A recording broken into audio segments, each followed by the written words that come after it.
अस्सलाम वालेकुम स्टूडेंट्स, ये आपके ओवरऑल फिजियोलॉजी के सिलेबस की डिस्कशन है। एमसीक्यू इंक्लूड है इसमें, ठीक है। एमसीक्यू नंबर 1 देखिए, myelination in PNS is done by. Myelination जो होती है वो पीएनएस में कौन करता है? अच्छा जी, अब आपको माइक्रोग्लिया ऑप्शंस में दिखाई दे रहा है ependymal sales, oligo डेंड्रोसाइट, Schwann cells. आपको पहले ये पता होना चाहिए ये क्या चीज़ डिस्कस हो रही है, ये कौन से सेल्स के नाम लिखे हुए हैं। बेसिकली आपके पास नर्वस सिस्टम में न्यूरॉन्स होते हैं और न्यूरोग्लिया होती हैं। न्यूरॉन्स जो होते हैं सीएनएस में, उन्हें स्पॉट करने के लिए कुछ ग्लायल सेल्स मौजूद होते हैं, ठीक है। तो उनमें आ जाते हैं हमारे पास 4 टाइप्स आ जाती हैं। एस्ट्रोसाइट सबसे पहले आ जाते हैं जो मोस्ट अबंडेंट होते हैं। देन ओलिगोडेंड्रोसाइट्स आ जाते हैं जो इससे छोटे होते हैं। देन एपेंडाइमल सेल्स आ जाते हैं जो वेंट्रिकल्स की लाइनिंग करते हैं। और उसके बाद माइक्रोग्लिया आ जाते हैं जो स्मॉलेस्ट और लीस्ट होते हैं, ठीक है। अब आपको जो एमसीक्यू पूछा गया है वो माइलिनेशन का पूछा गया है कि पीएनएस में माइलिनेशन कौन करता है। तो आपको पता होना चाहिए माइलिनेशन पीएनएस में श्वान सेल्स करते हैं। और अगर यही एमसीक्यू इस तरह से पूछा जाए सीएनएस में माइलिनेशन कौन कर रहा है, तो आपने बताना है सीएनएस में माइलिनेशन ओलिगोडेंड्रोसाइट्स करते हैं। एमसीक्यू नंबर 2 देखिए, amount of air that can never be expelled from lungs. ऐसी कौन सी अमाउंट है, ऐसी कौन सा वॉल्यूम है जिसे हम कभी भी एक्सपेल नहीं कर सकते लंग्स से, चाह कर भी नहीं लंग्स से रिमूव कर सकते, जितनी मर्जी आप फोर्सफुल एक्सपायरेशन कर लें। तो ये वो वॉल्यूम होता है जिसे हम रेजिजुअल वॉल्यूम कहते हैं, ठीक है।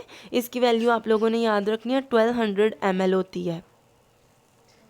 तो रेजिजुअल वॉल्यूम, बाकी वॉल्यूम्स भी डिस्कस कर लेते हैं। टाइडल वॉल्यूम क्या होता है? ये वो वॉल्यूम होता है जिसमें इंस्पायर्ड एयर, एक्सपायर्ड एयर आपकी हर नॉर्मल ब्रेथ के साथ, मतलब आप हर नॉर्मल ब्रेथ में देखते हैं एयर इंस्पायर हुई है, एक्सपायर हुई है, उस वॉल्यूम को ऑब्जर्व करते हैं, वो 500 ml होता है।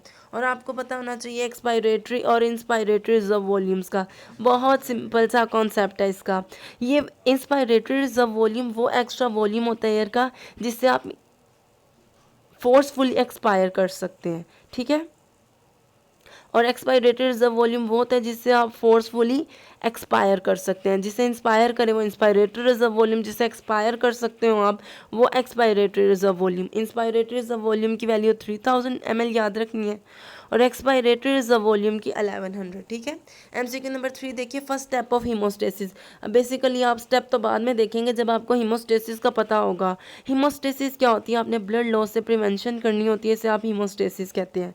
हाँ, आपने इसे कभी भी होम्योस्टेसिस के साथ मिक्स नहीं होने देना।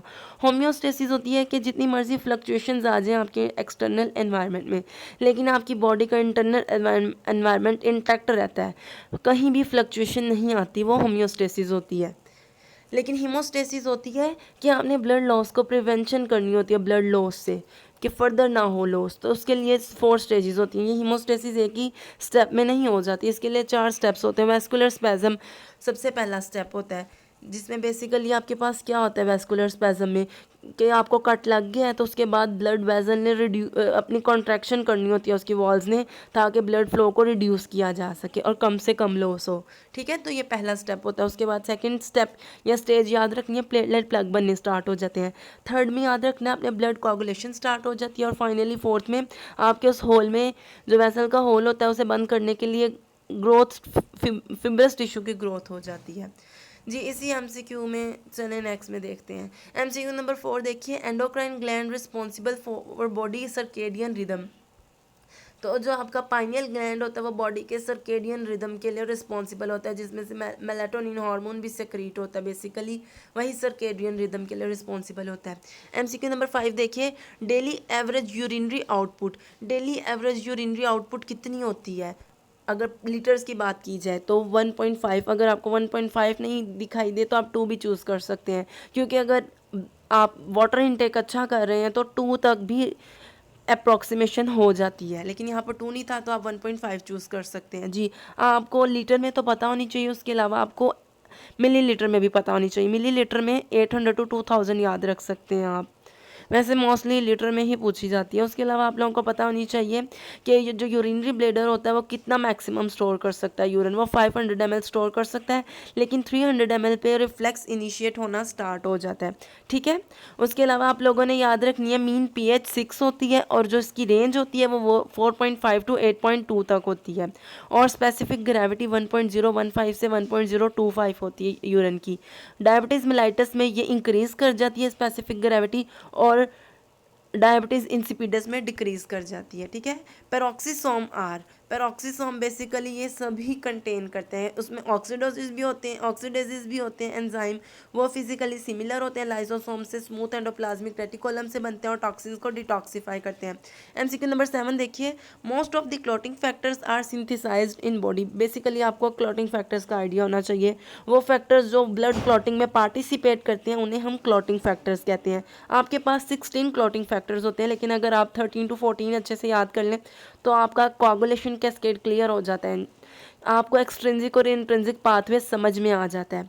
कौन कौन से फैक्टर होते हैं आपके पास? फैक्टर 1 होता है fibrinogen, factor 2 prothrombin, factor 3 tissue thromboplastin, factor 4 calcium, factor 5 labile factor होता है। जो 6 होता है बेसिकली बुक्स में डिस्कस नहीं होता, लेकिन अगर आप याद रखना चाहें तो आप एक्सेलरीन याद रख सकते हैं, एक्सेलरीन, लेकिन वो फंक्शनलेस होता है। 7 फैक्टर स्टेबल फैक्टर होता है, फैक्टर 6 एंटी हीमोफिलिक फैक्टर ए होता है, और फैक्टर 9 क्रिसमस फैक्टर होता है, और फैक्टर 10 स्टॉर्ड पावर फैक्टर होता है।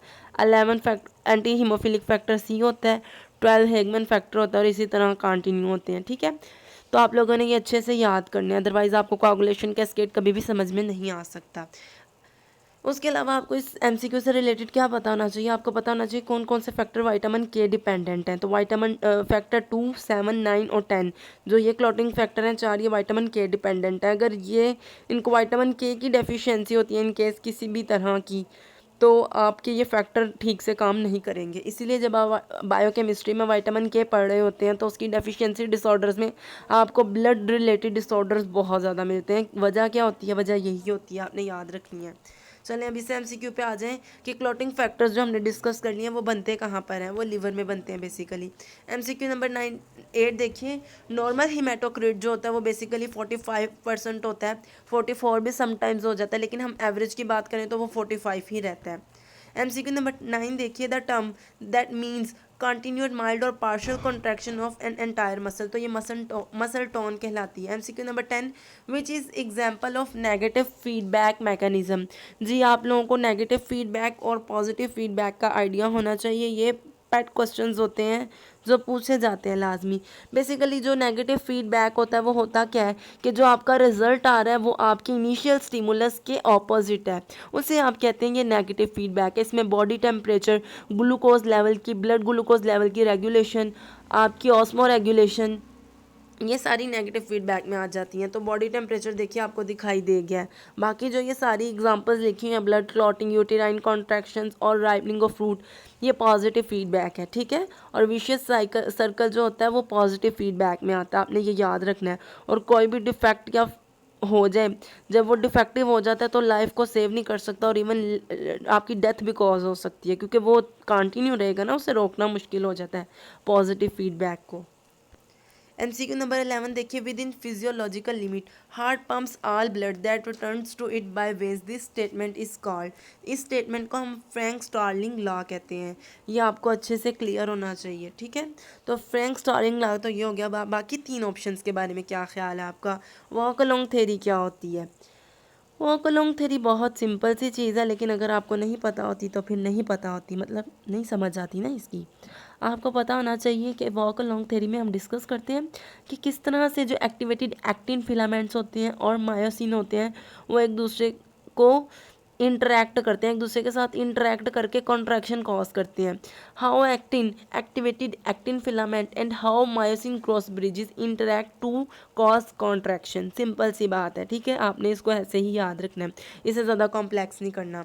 लैच मैकेनिज्म क्या होता है? लैच मैकेनिज्म होता है कि जब एक बार फुली कॉन्ट्रैक्शन डेवलप हो जाए मसल में तो वो मसल कंटिन्यू रखता है कॉन्ट्रैक्शन को थोड़े से लंबे अरसे तक। ठीक है, यानी टॉनिक कॉन्ट्रैक्शन होती है, उसी टाइम वो ख़त्म नहीं हो जाती। अगर एक बार फुली डेवलप हो गई है तो वो फिर कंटिन्यू रहती है कॉन्ट्रैक्शन। फैन इफेक्ट क्या होता है?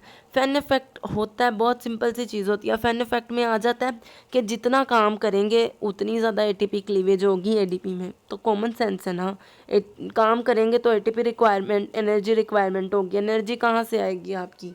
कहाँ से लेंगे आप एनर्जी? एटीपी से लेंगे ना।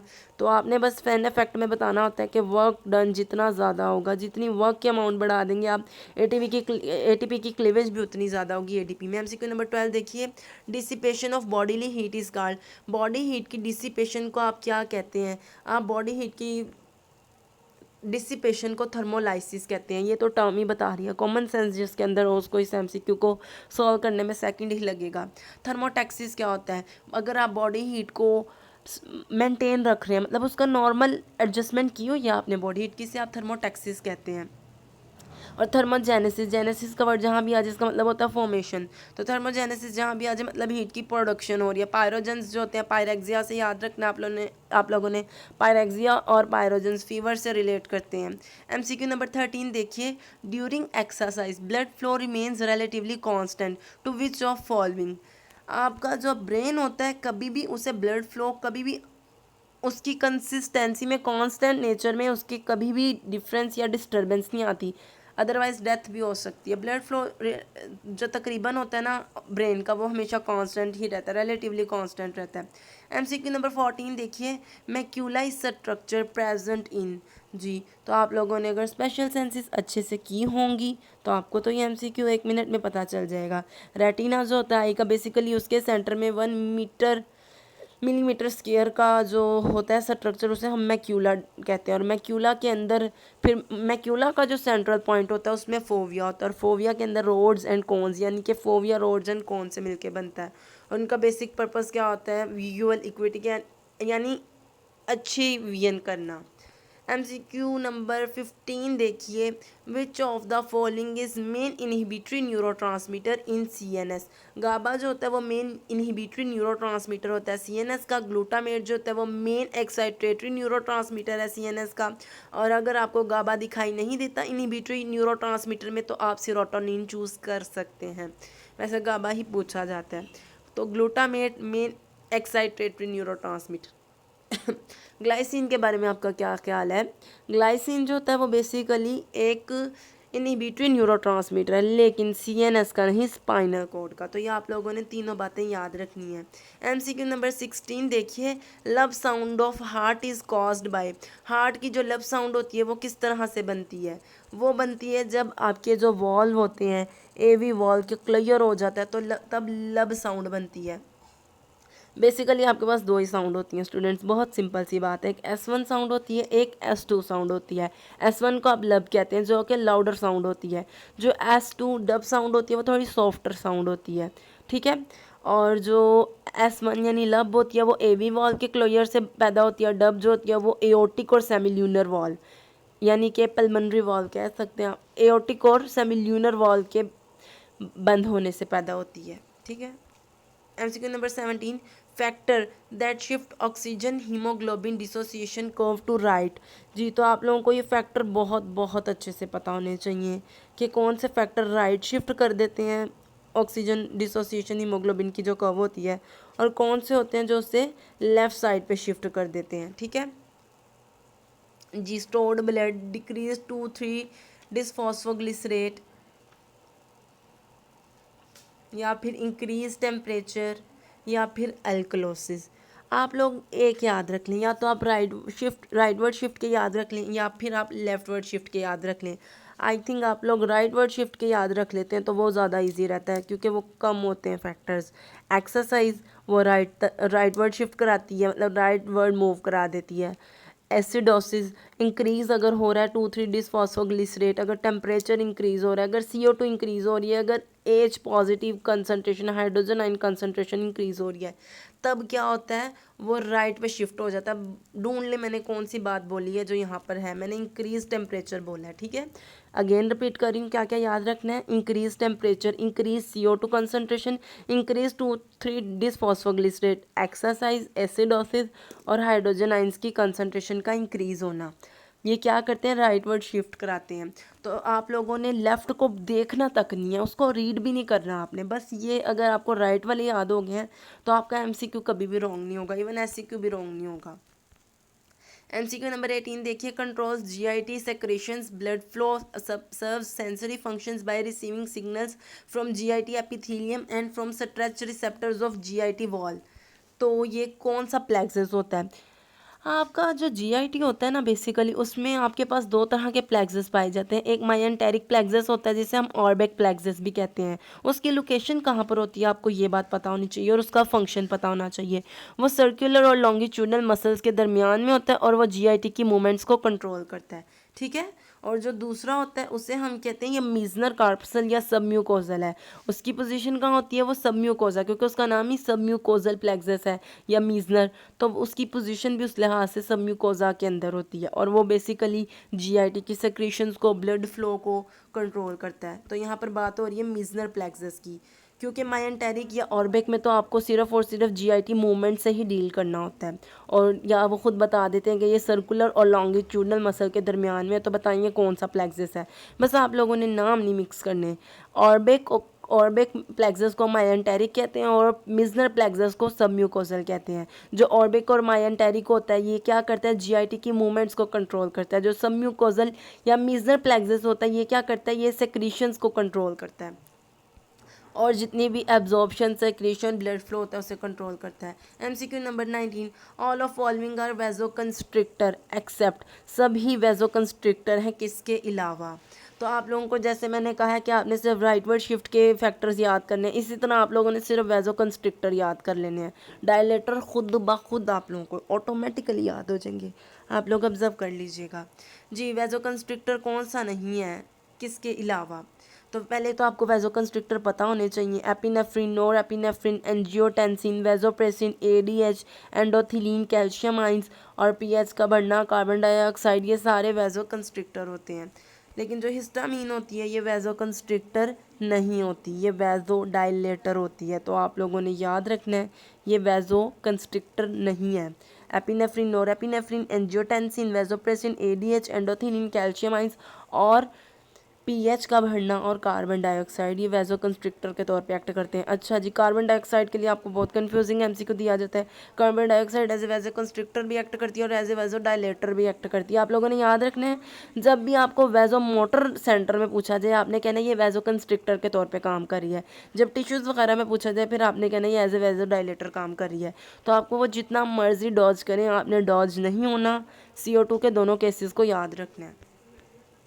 MCQ नंबर 20, नेट वेट जो होता है पैराथायरॉयड ग्लैंड का वो कितना होता है।